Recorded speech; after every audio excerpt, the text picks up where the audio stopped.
الحمد لی ولیچہ والصلاة علی نبیہ وعلی آلہ واصحابہ المتأدبین بآدابہ اما بعد فاعوذ باللہ من الشیطان الرجیم بسم اللہ الرحمن الرحیم۔ الحمدللہ عز وجل درس نظامی کے نصاب میں داخل کتاب تعریفات نحویہ ہم پڑھ رہے تھے۔ اس میں مذکور اصطلاحات کی تعریفات ہم پڑھ رہے تھے۔ آج ہم انشاءاللہ عز وجل مزید چند اصطلاحات کی تعریفات پڑھیں گے۔ تو آئیے اپنے مقصد کی طرف چلتے ہیں۔ اصطلاح نمبر 51 تک ہم پڑھ چکے تھے۔ آج ہم انشاءاللہ عز وجل اصطلاح نمبر 52 سے پڑھیں گے۔ اصطلاح نمبر 52 الاسم المجرور۔ اسم مجرور کسے کہتے ہیں، اس کی تعریف بیان کر رہے ہیں۔ الاسم المجرور ہوا کل اسم نسب الیہ شیء بواسطۃ حرف الجر لفظا نحو مررت بزید ویعبر عن هذا الترکیب فی الاصطلاح بأنہ جار ومجرور او تقدیرا نحو غلام زید تقدیرہ غلام لزید ویعبر عنہ فی الاصطلاح بأنہ مضاف ومضاف الیہ۔ ترجمہ: اسم مجرور وہ اسم ہے جس کی طرف کسی شے کی نسبت حرف جر کے واسطے سے کی جائے۔ اسم مجرور کسے کہتے ہیں؟ اسم مجرور وہ اسم ہے جس کی طرف کسی شے کی نسبت حرف جر کے واسطے سے کی جائے۔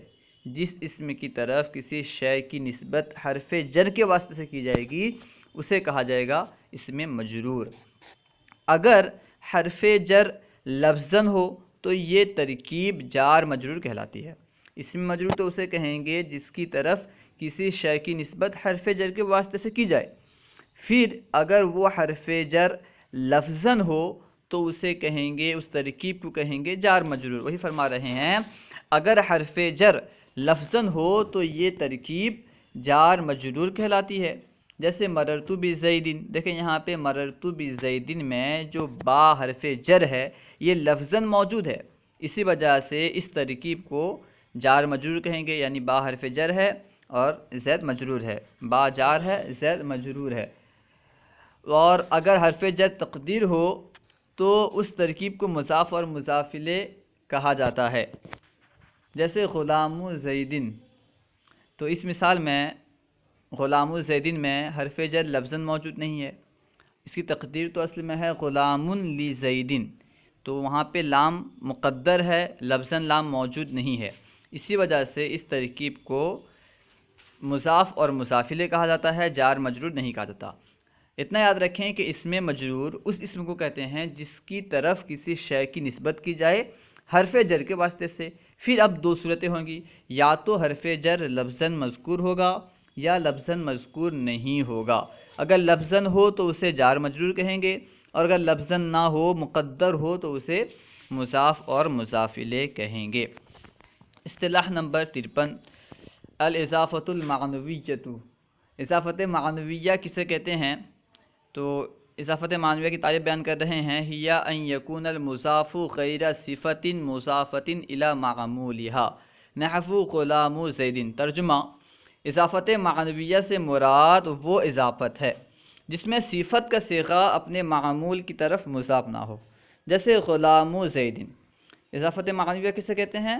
جس میں صفت کا صیغہ اپنے معمول کی طرف مضاف نہ ہو۔ اب سوال یہ ہے کہ صفت کا صیغہ کسے کہتے ہیں؟ صفت کے صیغہ سے مراد کیا ہے؟ اسے وضاحت میں خود مصنف بیان کر رہے ہیں۔ وضاحت: صیغہ صفت سے مراد اسم فاعل، اسم مفعول، صفت مشبہ وغیرہ ہیں۔ مذکورہ مثال میں غلام صیغہ صفت نہیں ہے اور نہ ہی یہ اپنے معمول کی طرف مضاف ہے، اس لیے اس کی زید کی طرف اضافت معنویہ کہلائے گی، کیونکہ یہ صفت کا صیغہ بھی نہیں ہے اور نہ ہی اپنے معمول کی طرف مضاف ہے۔ اسی وجہ سے اس کی اضافت جو زید کی طرف کی گئی ہے یہ اضافت معنویہ کہلائے گی، اضافت لفظیہ نہیں کہلائے گی۔ اصطلاح نمبر 54 اضافت لفظیہ۔ اصطلاح نمبر 54 میں فرما رہے ہیں کہ اضافت لفظیہ کسے کہتے ہیں، اضافت لفظیہ کی تعریف کر رہے ہیں۔ اضافت کی دو قسمیں ہیں، اضافت معنویہ، اضافت لفظیہ۔ اضافت معنویہ کی تعریف اس سے پہلے ہم پڑھ چکے، اب یہاں پہ اضافت لفظیہ کی تعریف بیان کر رہے ہیں۔ الاضافۃ اللفظیۃ ہی ان یکون المضاف صفۃ مضافۃ الی معمولها نحو ضارب زید۔ ترجمہ، اضافت معنویہ سے مراد وہ اضافت ہے، یہاں پہ ترجمہ میں لکھا ہے اضافت معنویہ سے مراد، یہاں معنویہ کی جگہ میں لفظیہ ہوگا، کیونکہ اضافت لفظیہ کی تعریف بیان ہو رہی ہے نہ کہ معنویہ کی۔ اضافت معنویہ کی تعریف اس سے پہلے بیان ہو چکی ہے، تو اضافت معنویہ جو لکھا ہے وہاں پہ لفظیہ کر لیں۔ ترجمہ، اضافت لفظیہ سے مراد وہ اضافت ہے جس میں صیغہ صفت اپنے معمول کی طرف مضاف ہو، جیسے ضارب زید۔ جس اضافت میں صفت کا صیغہ سے مراد کیا، اسم فاعل، اسم مفعول، صفت مشبہ وغیرہ جو ہیں، اگر ان کا صیغہ یعنی صفت کا صیغہ اگر اپنے معمول کی طرف مضاف ہوگا تو اسے کہیں گے اضافت لفظیہ۔ اگر صفت کا صیغہ نہیں ہوگا تب بھی اضافت لفظیہ نہیں ہوگا۔ اگر صفت کا صیغہ تو ہو لیکن اپنے معمول کی طرف مضاف نہ ہو بلکہ کسی اور کی طرف مضاف ہو تب بھی اضافت لفظیہ نہیں ہوگا بلکہ اضافت معنویہ کہلائے گی۔ اضافت لفظیہ کے لیے دو چیز ضروری ہیں، نمبر ایک صفت کا صیغہ ہو اور اپنے معمول کی طرف مضاف ہو، صفت کا صیغہ ہو اور صفت کا صیغہ اپنے معمول کی طرف مضاف ہو۔ اس مثال میں جیسے ضارب زیدن میں ضارب اس میں فاعل کا صیغہ ہے، صفت کا صیغہ ہے، یہ اپنے معمول یعنی زید کی طرف مضاف ہے۔ دیکھیں وضاحت کر رہے ہیں، وضاحت، اس مثال میں ضارب صیغہ صفت ہے جو اپنے معمول یعنی مفعول کی طرف مضاف ہے، ضارب یہ اپنے مفعول کی طرف مضاف ہے تو یہ اضافت لفظیہ ہوا۔ اصطلاح نمبر 55 التابع، تابع کسے کہتے ہیں؟ نحو میں تابع وغیرہ بھی استعمال ہوتا ہے، تو تابع سے مراد کیا ہے؟ التابع ہوا کل ثان معرب باعراب سابقہ من جہۃ واحدۃ نحو جاءنی رجل عالم۔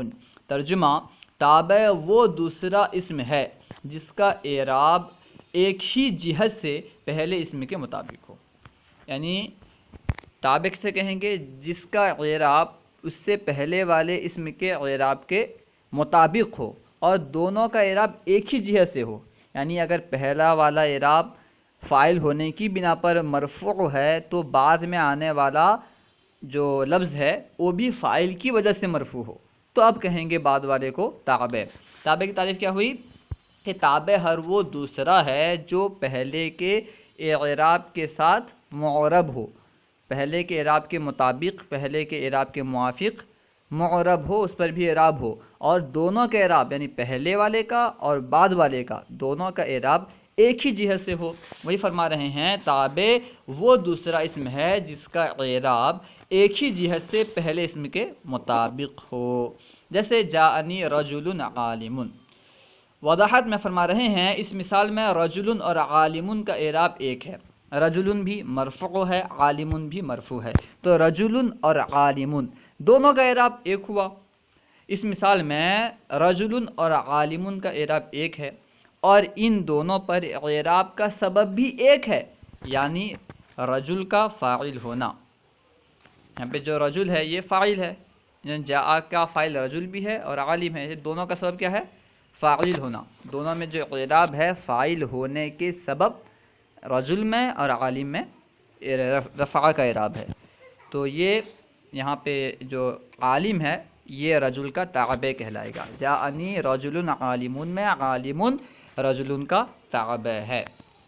اصطلاح نمبر 56 النعت، نعت کسے کہتے ہیں؟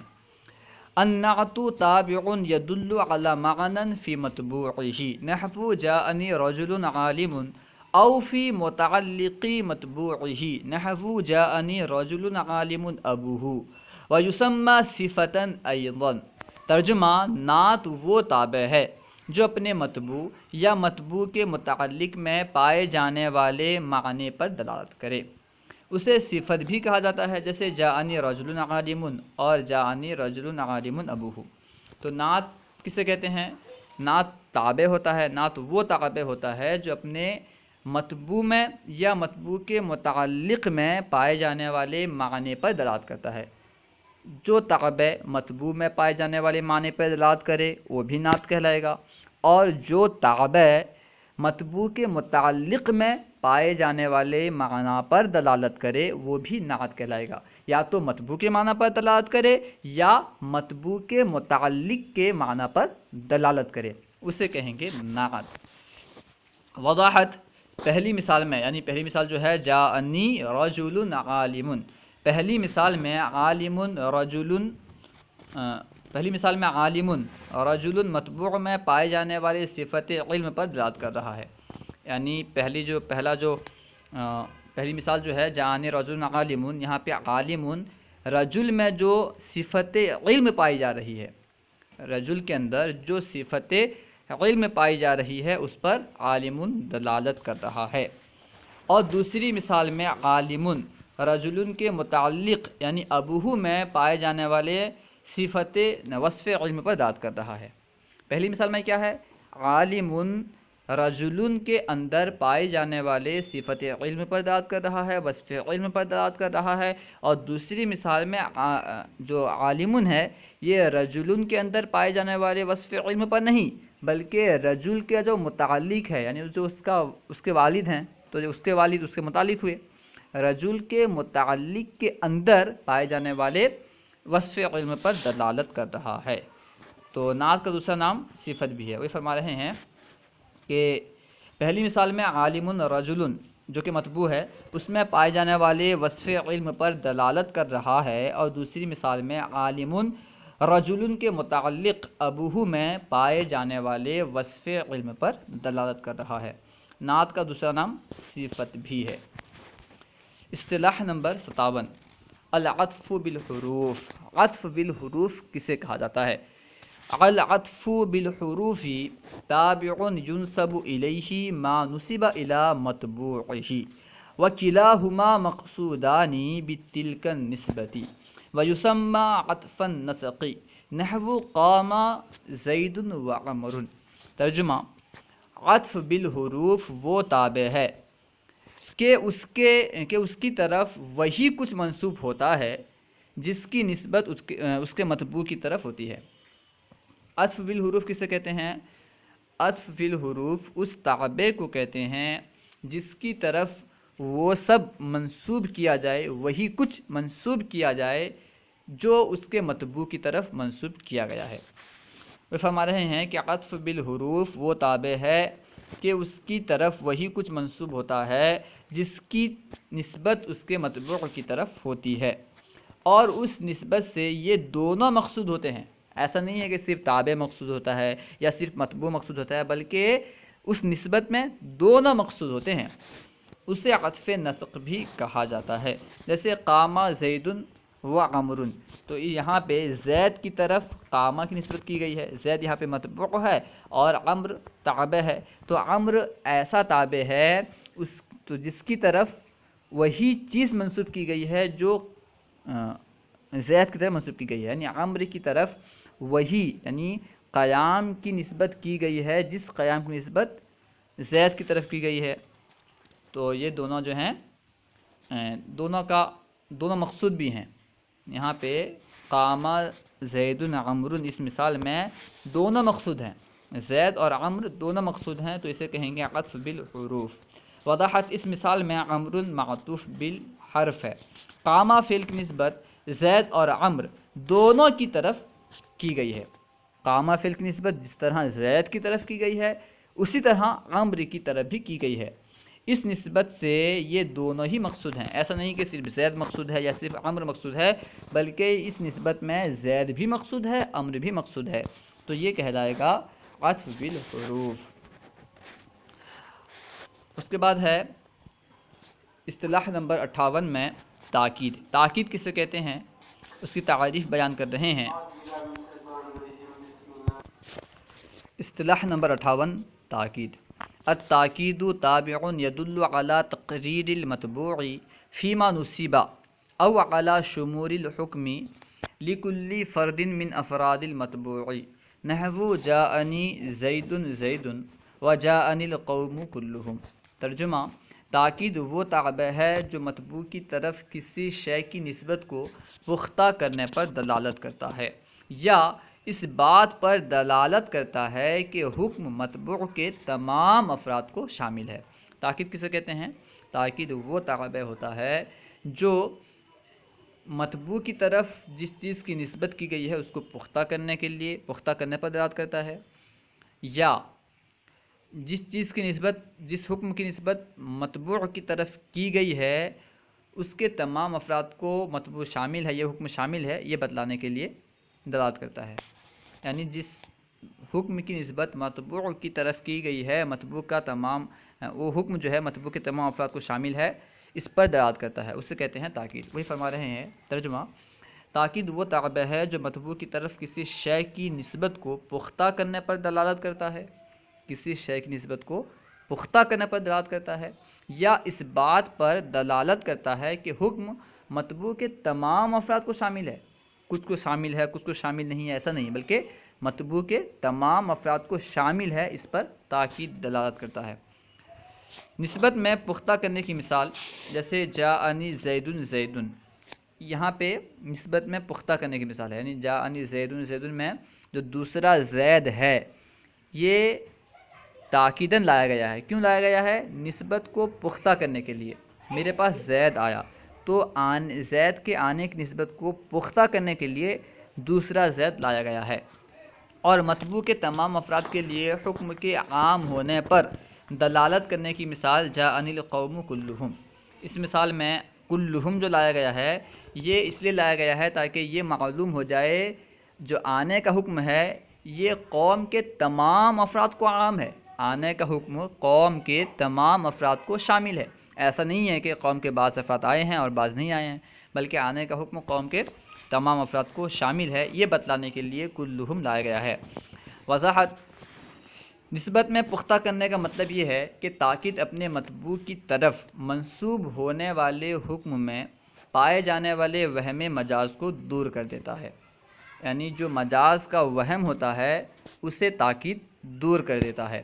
جیسے مثال دیکھیں جاءنی زید زید، اس مثال میں دوسرے زید نے پہلے زید سے وہم مجاز کو دور کر دیا۔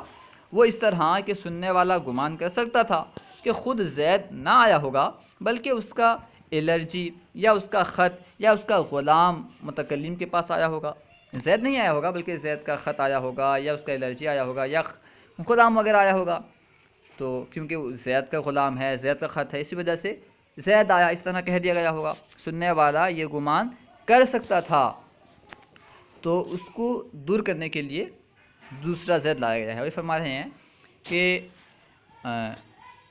سننے والا یہ گمان کر سکتا تھا کہ خود زید نہ آیا ہوگا بلکہ اس کا الرجی یا اس کا خط یا اس کا غلام متکلم کے پاس آیا ہوگا، اور متکلم نے آنے کے حکم کو مجازن زید کی طرف منسوب کر دیا، تو دوسرے لفظ زید نے یہ ظاہر کر دیا کہ یہاں پر نسبت مجازی نہیں بلکہ حقیقی ہے، یعنی مجازن زید آیا اس طرح نہیں ہے بلکہ حقیقتاً زید آیا ہے۔ دوسرا زید لا کر کے یہ بات پختہ کیا گیا کہ زید ہی آیا ہے، اس کا خط یا غلام وغیرہ نہیں۔ جبکہ جاءنی القوم کلہم میں کلہم اس بات پر دلالت کر رہا ہے کہ آنے کا حکم قوم کے ہر فرد کے لیے ثابت ہے۔ ایسا نہیں ہے کہ قوم کے بعض افراد کے لیے آنے کا حکم ثابت ہے اور بعض کے لیے ثابت نہیں، بلکہ قوم کے ہر فرد کے لیے آنے کا حکم شامل ہے، اس کو بتلانے کے لیے کلہم لایا گیا ہے۔ اصطلاح نمبر 59، تاکید لفظی۔ تاکید کی دو قسمیں ہیں، تاکید لفظی، تاکید معنوی۔ اب ہر ایک کی تعریف بیان کر رہے ہیں کہ تاکید لفظی کسے کہتے ہیں، تاکید معنوی کسے کہتے ہیں۔ التاکید اللفظی ہوا تقریر اللفظ الاولی نحو جاءنی زید زید و جاء زید و ان زیدا شاعر۔ ترجمہ: تاکید لفظی سے مراد وہ تاکید ہے جو پہلے لفظ کی تکرار سے حاصل ہوتی ہے، یعنی جو لفظ پہلے لایا گیا ہے پھر اسی لفظ کی تکرار کی جائے، پھر سے وہی لفظ لایا جائے تو اسے کہیں گے تاکید لفظی، یعنی یہاں پہ لفظ کے اعتبار سے تاکید پیدا ہو رہا ہے، اس وجہ سے اسے تاکید لفظی کہتے ہیں۔ جیسے مثال دیکھیں جاء زیدن، یہاں پہ جو دوسرا جاء ہے یہ پہلے جاء کی تاکید ہے، اور انا زیدن شاعرن میں انا جو دوسرا انا ہے یہ پہلے انا کی تاکید ہے۔ اسی طرح جاءنی زیدن میں دوسرا زید جو ہے یہ پہلے زید کی تاکید ہے، اور یہ تاکید ہے تاکید لفظی ہے، معنوی نہیں، بلکہ یہاں پہ لفظ کے اعتبار سے تاکید پیدا ہو رہا ہے۔ اصطلاح نمبر 60 التاکید المعنوی، تاکید معنوی کسے کہتے ہیں؟ تاکید کی دوسری قسم ہے تاکید معنوی۔ طالب بیان کر رہے ہیں التاکید المعنوی ما یکون بالفاظ مخصوصۃ معدودۃ نحو جاءنی زید نفسہ۔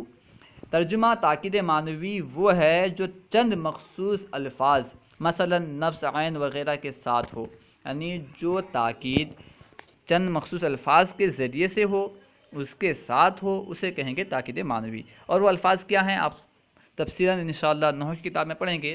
یہاں مثال بریکٹ میں دو لفظ دیے ہیں، نفس اور عین وغیرہ، جیسے نفس ہے، عین ہے، اس طرح دوسرے الفاظ بھی آتے ہیں، تو ان کے ذریعے سے جو تاکید پیدا ہوتا ہے اسے تاکید معنوی کہتے ہیں۔ جیسے مثال دیکھیں جاءنی زید نفسہ، یعنی زید خود آیا، یہاں پہ نفسہ جو ہے یہ تاکید ہے زید کی، لیکن تاکید لفظی نہیں ہے بلکہ تاکید معنوی۔ تاکید لفظی تب ہوتی جبکہ زیدن کے بعد پھر سے زیدن لاتے، لیکن یہاں پہ زیدن کے بعد پھر سے زیدن نہیں ہے بلکہ نفسہ ہے، نفسہ کے ذریعے سے زید کی تاکید کی گئی ہے، تو یہ زید نفسہ جو ہے تاکید معنوی ہے۔ اصطلاح نمبر 61 البدل، بدل کی تعریف بیان کر رہے ہیں کہ بدل کسے کہتے ہیں۔ البدل تابع ينسب إليه ما نسب إلى متبوعه وهو المقصود بالنسبة دون متبوعه نحو جاءني زيد أخوك۔ ترجمہ بدل وہ تابع ہے کہ اس کی طرف وہی کچھ منسوب ہوتا ہے جس کی نسبت اس کے متبوع کی طرف ہوتی ہے، یعنی جس چیز کی نسبت اس کے متبوع کی طرف ہوتی ہے اسی چیز کی نسبت بدل کی طرف بھی کیا جاتا ہے، اور اس نسبت میں یہ خود مقصود ہوتا ہے نہ کہ اس کا متبوع، یعنی جو متبوع کی طرف منسوب کیا جاتا ہے وہی چیز کی نسبت تابع کی طرف بھی کی جاتی ہے، لیکن وہ تابع مقصود ہوتا ہے اور متبوع مقصود نہیں ہوتا، تو اسے کہیں گے بدل، یعنی بدل اسے کہیں گے جو خود مقصود ہو اور اس کی طرف وہی منسوب کیا گیا ہو جو اس کے متبوع کی طرف منسوب کیا گیا ہے لیکن متبوع مقصود نہ ہو۔ جیسے مثال دیکھیں جاءنی زید اخوکا، وضاحت اس مثال میں اخوکا زیدن کا بدل ہے، اخوکا جو ہے جاءنی زیدن اخوکا، یہاں پہ اخوکا زیدن کا بدل ہے۔ اس مقام پہ جاء کی نسبت سے اصل مقصود اخوکا ہے، زید کا ذکر تو بطور تمہید ہے، یعنی یہاں پہ آنے کی نسبت جس طرح زید کی طرف کی گئی ہے ٹھیک اس طرح اخوکا کی طرف کی گئی ہے، لیکن یہاں پہ مقصود اخوکا ہے، زید مقصود نہیں ہے، یعنی جاءنی کی نسبت اخوکا کی طرف کرنا یہ اصل مقصود ہے، زید کی طرف کرنا یہ اصل مقصود نہیں ہے، بلکہ زید کو بطور تمہید ذکر کیا گیا ہے۔ اصطلاح نمبر 62 بدل کی 4 قسمیں ہیں، ان میں سے ہر ایک کی تعریف بیان کر رہے ہیں۔ بدل کل ہے، بدل بعض ہے، بدل اشتمال ہے، بدل غلط ہے، ہر ایک کی تعریف بیان کریں گے۔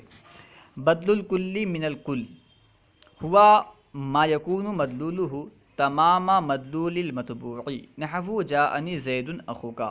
ترجمہ بدل کل سے مراد ایسا بدل ہے جس کا مدلول اس کے متبوع کا بھی مدلول ہو، یعنی جس بدل کا مدلول بدل جس پر دلالت کر رہا ہے اس کا متبوع بھی اگر اسی پر دلالت کر رہا ہو تو اسے کہیں گے بدل الکلی من الکل۔ جیسے جاءنی زید اخوکا، وضاحت اس مثال میں زید اور اخوکا کا مدلول ایک ہی شخص ہے، میرے پاس زید تیرا بھائی آیا، تو یہاں پہ لفظ زید جس شخص پر دلالت کر رہا ہے اخوکا بھی اسی شخص پر دلالت کر رہا ہے، یعنی لفظ زید کا مدلول اور اخوکا کا مدلول ایک ہی شخص ہے، تو اسے کہیں گے بدل کل۔ اصطلاح نمبر 63 بدل البعض من الکل ہوا ما یکون مدلولہ جزء مدلول المتبوع نحو ضربت زیدا راسہ۔